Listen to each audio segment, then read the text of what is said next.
प्रेम से बोलो।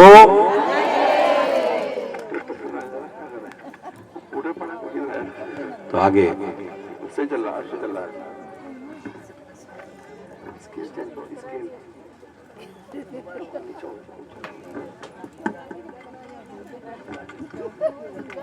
श्रीमद् भागवत कथा में श्री सुखदेव मुनि राजा परीक्षित को बताते हैं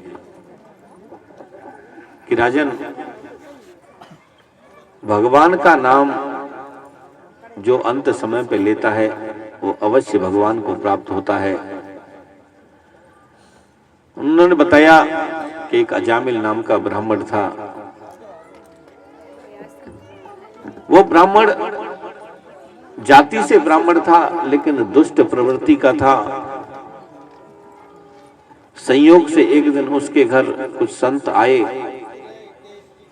पत्नी अकेली थी। उन संतों ने कहा कि देवी, हमें भोजन की इच्छा है, कुछ भोजन कराओ।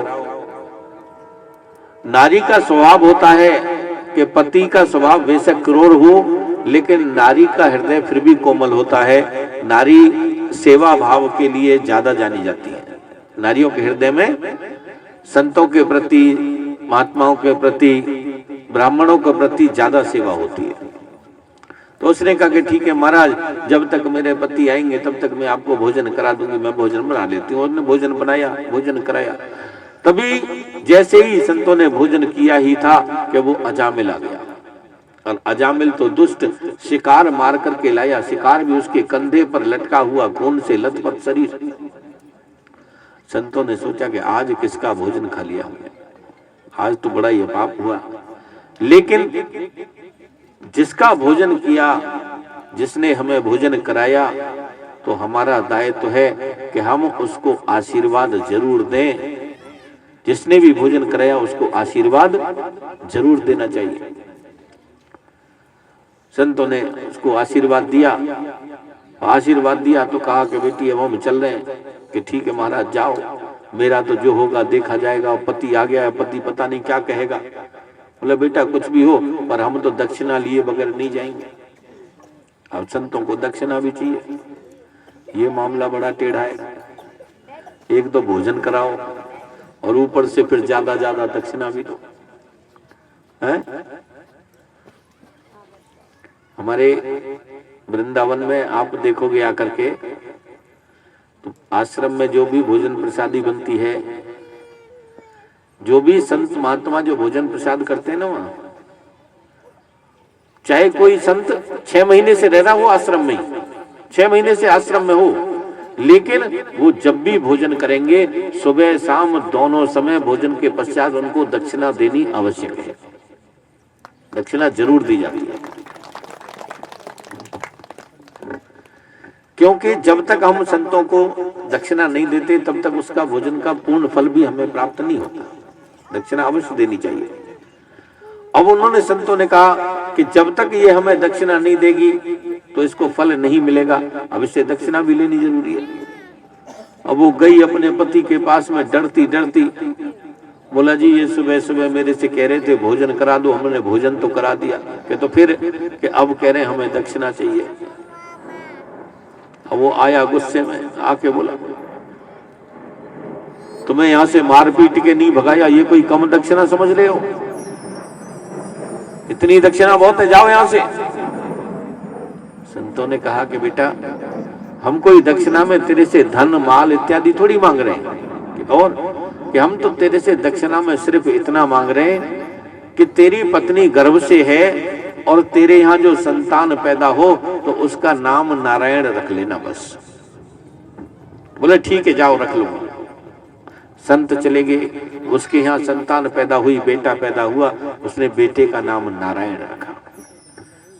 कभी कभी ऐसा होता है कि 24 घंटे में एक बार हमारी जुबान पर सरस्वती विराजमान होती है। उस समय हम अपने मुंह से जो भी बोल देते हैं वो पूरा हो जाता है। तो हो सकता है उस समय अजामिल के मुख पर, जुबान पर सरस्वती विराजमान हो, उसने कह दिया रख लूंगा, तो उसने नाम बेटे का नारायण रख लिया।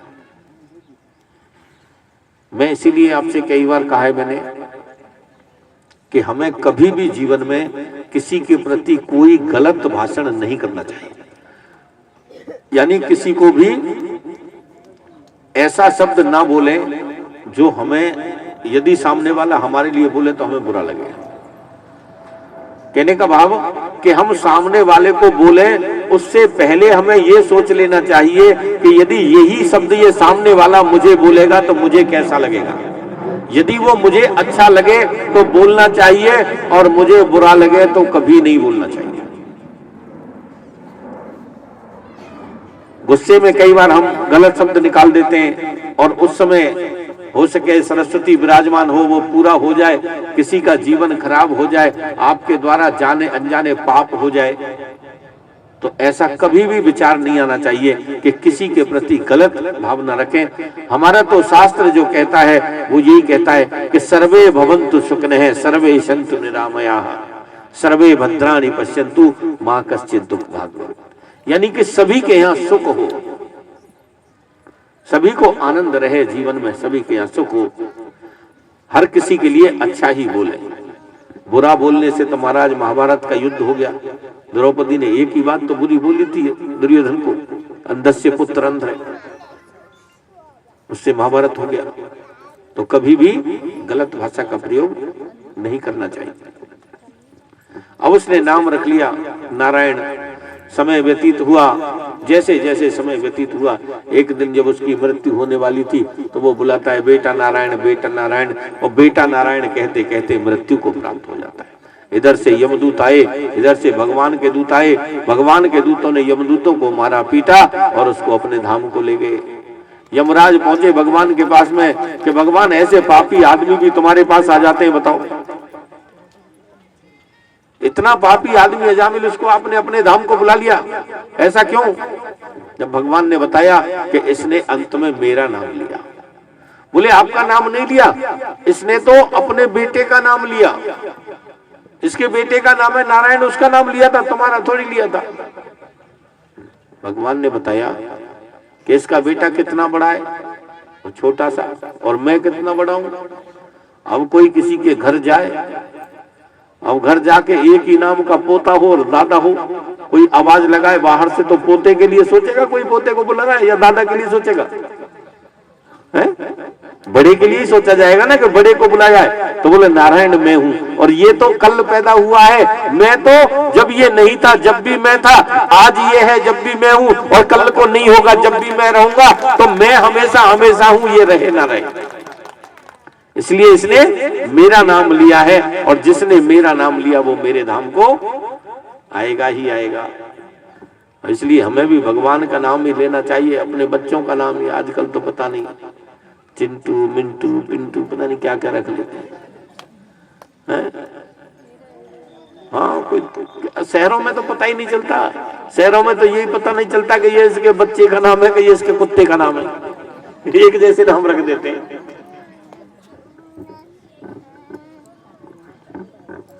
अरे नामों की कमी थोड़ी है।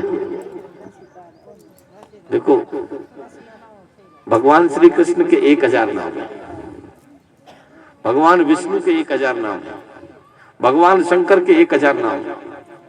उनमें से छांट के कोई भी रख लो, जाने अनजाने कम से कम भगवान का नाम तो लिया जाएगा। वैसे भगवान का नाम तो लेता ही कौन है। आजकल तो मंदिर में भी जाते हैं ना, तो मांगने ही जाते हैं, भगवान के दर्शन करने नहीं जाते। जाते हैं दर्शन करने है? आधे लोगों को नहीं पता होगा कि भगवान के दर्शन कैसे करे जाते हैं। और आप समझ जाओगे। अभी मैं इसके बारे में बताता हूं आपको थोड़ा सा, भगवान के दर्शन कैसे किए जाते हैं। आप जाते हो भगवान के मंदिर में, पुण्य कमाने के लिए जाते हो, और कहो तो ज्यादातर पाप कमा के आते हो। घर से जाते हैं पुण्य कमाने के लिए तो कमा के आते हैं पाप। होता है नहीं होता है? अब जैसे एक कोई गुरुजी थे, और गुरुजी ने चेलाओं को कहा कि बेटा कोई ना कोई पुण्य का काम करके आया करो। बोले ठीक है गुरुजी। वो चेला चले गए शहर में। शाम को वापस आए। शाम को जब वापस आए गुरुजी ने पूछा बेटा आज कोई पुण्य का काम किया? बोला हाँ गुरुजी किया। बोले क्या किया बता। तो एक से पूछा। बोले तू बता बेटा तूने क्या किया? बोला गुरुजी मैंने एक बुढ़िया मैया को सड़क पार करवाई। गुरुजी ने कहा अच्छा काम है, किसी वृद्ध को सहारा दिया, वृद्ध का सहारा बने, अच्छा काम है बेटा। तूने किसी बुढ़िया को सहारा दिया, अच्छी बात है बेटा, तूने सड़क पार करवा दी। दूसरे से पूछा।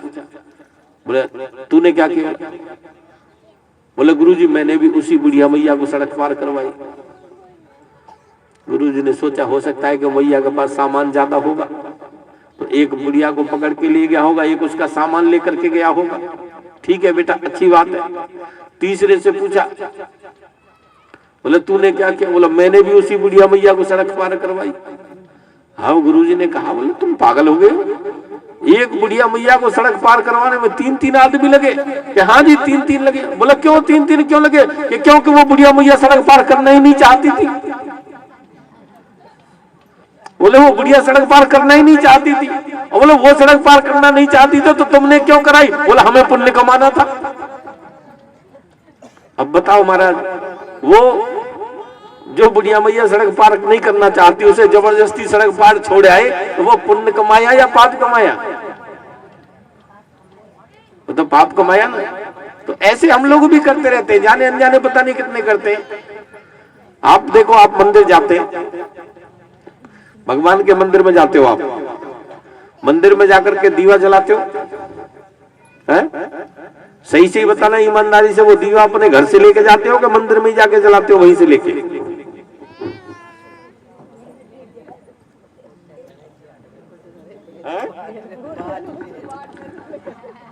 वहीं किसी का दीवा उठाओगे, अपने घर से बत्ती ले जाओगे, घी में डुबोई हुई जाके लगा दोगे, जला के आ जाओगे।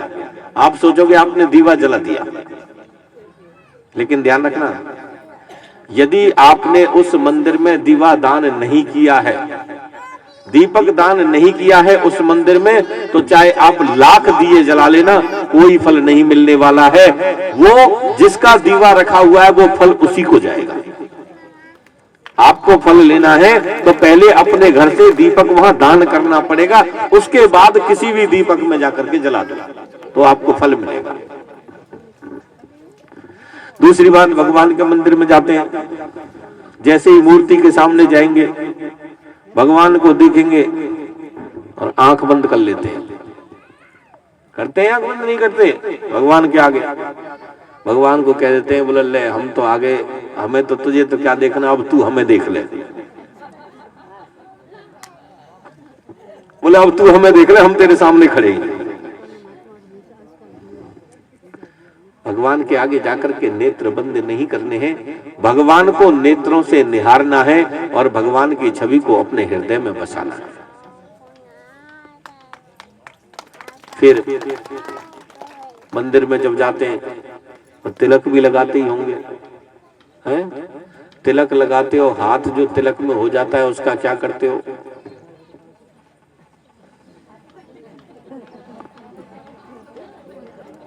कोई रेलिंग से पहुंचेगा, कोई दीवार से पहुंचेगा, कोई कपड़े से पहुंचेगा, वहां यही करते हैं ज्यादातर। अच्छा एक बात बताओ, आपने जाके भगवान के मंदिर को, भगवान के घर को गंदा किया, आपके घर में आपका बच्चा यदि अपने झूठे हाथ आपके पर्दे से पहुंच देता है तो आप क्या करते हो?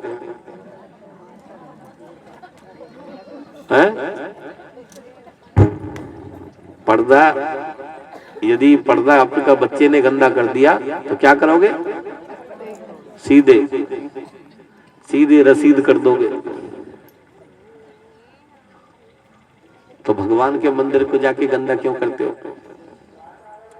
क्योंकि आपके घर के पर्दे में आपका पैसा लगा हुआ है, आपके घर की दीवार की पुताई में आपका पैसा लगा हुआ है, आप मेहनत करते हो इसीलिए उसको मारते हो। भगवान में तुम्हारा पैसा नहीं लगा हुआ इसलिए उसे गंदा करते हो जाके। ध्यान रखना, भगवान के हम बच्चे हैं। जैसे हम अपने बच्चे को मारते हैं ऐसे हम भी भगवान के बच्चे हैं, तो भगवान भी कोई ना कोई हमें चोट जरूर देंगे यदि हम भगवान के मंदिर को गंदा करेंगे तो। और भगवान की लाठी ऐसी लगती है कि उसकी आवाज नहीं होती। जो हमें दुख और कष्ट मिलते हैं वो कई बार ऐसे अनजाने किए हुए पाप के भी मिलते हैं।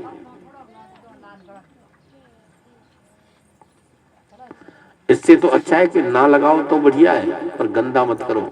और गंदा करने की बात नहीं है, मैं कहता हूं कि जो व्यक्ति जीवन में निराश हो गया हो, जिसका जीवन में कोई काम ना बनता हो, हर तरफ से दुखी हो, हर तरफ से परेशान हो, वो व्यक्ति भगवान के मंदिर में जाकर के सफाई करना शुरू कर दे, निस्वार्थ भाव से झाड़ू लगाना शुरू कर दे, 6 महीने के अंदर अंदर भगवान उसकी जिंदगी को बदल के रख देते हैं। आपके यहीं की बात है, ये रमजान हत्ता के एक चौधरी साहब थे, मेरी कथा हुई वहां, मेरे पास में आए, बड़े परेशान थे। 22 केस थे उनके ऊपर, 22 केस, बड़े दुखी, रोजाना कचहरी। बोले महाराज दुखी हो गया हूं, इधर तो वकीलों को पैसे देने, उधर कहीं काम करने भी नहीं जा सकता, कुछ कमाने भी नहीं जा सकता कि कचहरी में जाना, घर पे रोटी खाने के लाले पड़े हुए, क्या करूं। तो मैंने उनको यही बताया था, मैंने कहा भैया मंदिर है तुम्हारे बराबर में, इस मंदिर में जाके सुबह सुबह घंटा 2 घंटा सुबह के टाइम में जाके निस्वार्थ भाव से, भगवान से मांगना नहीं है, कुछ कहना नहीं है भगवान से, क्यों, भगवान को सब पता है। भगवान ने हमें पैदा किया, वो क्या नहीं जानते, हमारे हृदय की हर बात जानते हैं वो, उनको बताना जरूरी थोड़ी है। तू झाड़ू लगाना, साफ सफाई करना शुरू कर दे। कुछ दिन पहले वो मिला, कह रहा महाराज अब थोड़ा सा चैन है, आनंद है, 23 केस में से जो है 21 केस में बरी हो गया हूं, मात्र 2 ही केस रह गए, और भगवान ने चाही तो वो भी निपट जाएंगे, चैन हो जाएगा। तो साफ सफाई का इतना बड़ा महत्व है, पर हम साफ सफाई को समझते हैं कि ये तो मजबूरी का काम है। मजबूरी नहीं है, करनी चाहिए। साफ सफाई बहुत जरूरी चीज है, बहुत अच्छी चीज है। और आप मंदिर में जाते हो, परिक्रमा करते होंगे, भगवान की परिक्रमा करते हैं, और भगवान की परिक्रमा करते हैं तो पीछे भी जाके दीवार पे हाथ लगाते हैं, कोई कोई तो माथा भी टेक देता है। वहां करते हैं नहीं करते, परिक्रमा करते समय इधर भी हाथ लगाया, इधर भी हाथ लगाया, इधर भी लगाया, इधर भी लगाया। आप खड़े हो और आपको पीठ पे आके कोई थप्पड़ मार के कहे कि और क्या हाल है, आपको कैसा लगेगा? बुरा लगेगा ना, है? जीवन में कभी भी भगवान के मंदिर में पीछे हाथ मत लगाना। शास्त्र बताते हैं इस बात को कि जो भी व्यक्ति भगवान की पीठ को देखता है, जो व्यक्ति भगवान की पीठ को देखता है, वो व्यक्ति अगले जन्म में कुत्ते की योनि में जाता है। परिक्रमा करो, हाथ जोड़ के भगवान का नाम लेते हुए परिक्रमा करो, लेकिन कभी छूने का प्रयास मत करो, केवल परिक्रमा करो। हाथ और माथा कभी जीवन में नहीं लगाना चाहिए भगवान को पीछे से। कई बार हम जाते हैं भगवान के मंदिर में, जाके भगवान को छूने का प्रयास करते हैं, मूर्ति को छूते हैं, स्पर्श करते हैं। कई मंदिरों में देखा मैंने, ओ मैया भोग लेके गई और भगवान के मुंह में इतना बड़ा हलवा चिपका दिया है।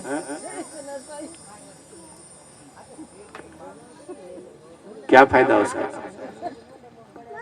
आप जब घर से जाते हो, घर से निकल के जाते हो, तो किसी को ये कह के जाते हो कि हम भगवान को छूने जा रहे हैं, या ये कह के जाते हो भगवान के दर्शन करने जा रहे हैं? मंदिर में जाकर के भगवान के सिर्फ दर्शन होते हैं, भगवान की मूर्ति को हाथ से स्पर्श नहीं किया जाता, छुआ नहीं जाता है, केवल दर्शन करते होते हैं। यदि आपको भोग लगाना है भगवान को तो दूर से ही भोग लगाओ, भगवान वहीं से ग्रहण कर लेंगे। जरूरी नहीं है कि आप उनके मुंह में ही खिलाओगे, आप अपने जैसी आदत समझे बैठे हो। क्योंकि भगवान तो भाव देखते हैं। तो मूर्ति को छूने का कभी प्रयास मत करना, क्योंकि जो प्राण प्रतिष्ठित मूर्ति होती है उनको हमें किसी को भी छूना नहीं चाहिए। तो अब बता दो, आप जो मंदिर में जाते थे कितना पुण्य कमाने जाते थे और कितने पाप कमा के आते थे, आपको अपने आप ही पता चल जाएगा।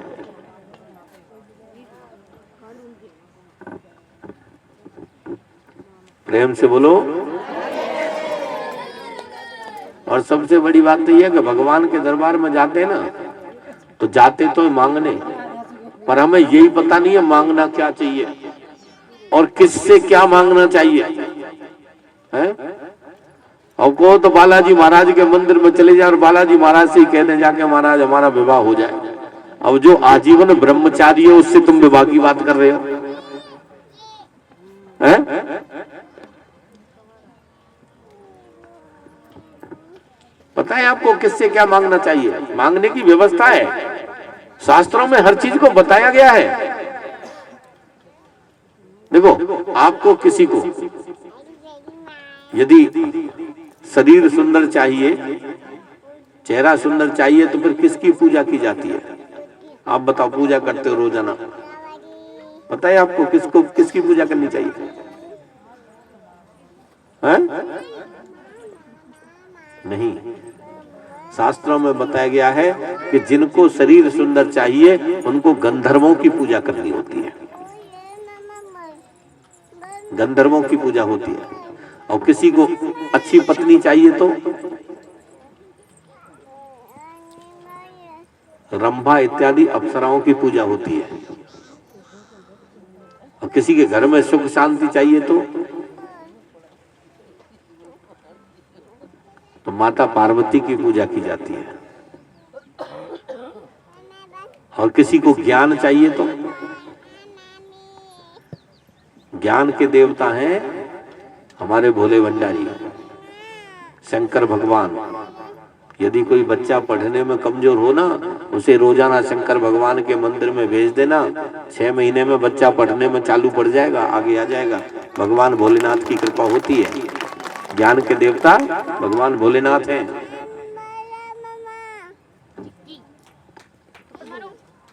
और धन चाहिए, पैसा चाहिए तो है, पैसा चाहिए तो कुबेर भगवान की पूजा होती है। लक्ष्मी जी की नहीं होती, कुबेर की होती है, क्योंकि धन के देवता कुबेर हैं। अब बताओ कौन कौन ऐसा है जिसके घर में रोजाना कुबेर की पूजा होती है? किसी के नहीं होती है। इसका मतलब किसी को धन की जरूरत ही नहीं है, सब धनवान हैं, सब धनवान है, सब अपने आप में ही कुबेर बने बैठे हैं, तो धन की जरूरत ही नहीं है। जाए तो कैसा रहे, हैं? अच्छी बात है ना। तो ऐसे तो संसार में एक ही है केवल, और वो है हमारे ये टेढ़ी टांग वाले, हमारे टेढ़े ठाकुर जी वृंदावन बिहारी लाल। इनकी शरण में आओ, आपको सब चीज मिल जाएगी। देखो, ज्ञान की इनके पास कमी नहीं, क्योंकि संसार का सबसे बड़ा ज्ञान गीता जैसा ज्ञान दिया इन्होंने। गीता का ज्ञान बहुत बड़ा ज्ञान है। और पत्नी तो सुंदर है ही है, लक्ष्मी जी पत्नी है, लक्ष्मी जी का ही स्वरूप है रुक्मिणी जी। और सुख शांति, महाराज इनके घर के बराबर सुख शांति तो कहीं नहीं मिलेगी, है?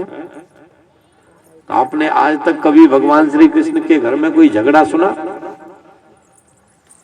जबकि 16,108 तो पत्नी है। हमारे यहाँ किसी की 2 पत्नी हो ना, तो पता चल जाए वो पूरा जीवन उन दोनों का झगड़ा ही शांत नहीं करा पाएगा आदमी। 2 पत्नियों का झगड़ा ही शांत नहीं करा सकता। वहां 16,108 है, फिर भी आराम से रहती है।